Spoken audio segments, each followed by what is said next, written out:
Привет на всички и просто няма как да пропуснат тази новина, поднесена ни от Dir.bg. Борисов, улевяхме, хубав термин, улевяхме в правителството, защото БСП и ДПС НН са крайно леви.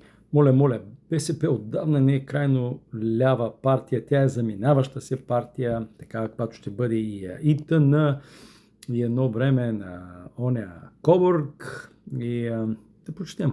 Ако имаме 90 депутата, никой не може да ни се катери по гърба, заяви лидера на ГЕРБ.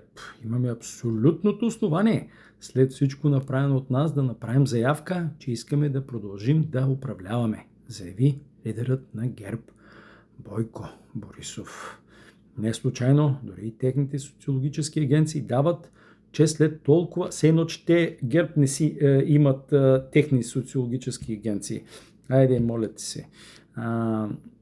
След толкова тежко управление, ГЕРБ е първа политическа сила, изтъкна Борисов.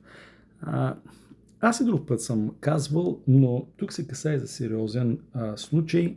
Става въпрос за... Вижте, аз не съм психиатър, но тук става въпрос за шизофрения. Един от симптомите е тотална откъснатост от реалността. И като прибавим силно изразена фантазна наклонност, гарнирана с безграничен егоцентризъм, а защо не и наглост и цинизъм, и получавате ето този образ.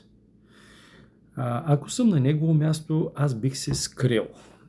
Бих излязал от политиката, така както направи едно време оня мавър Иван Костов, който е толкова голям късметлия, че не е в затвора, защото продаде България за жълти стотинки, но Боко може да отиде някъде, например Дубай е много модерно сега, и да се наслаждава на старините си, да си харчи спечеленото.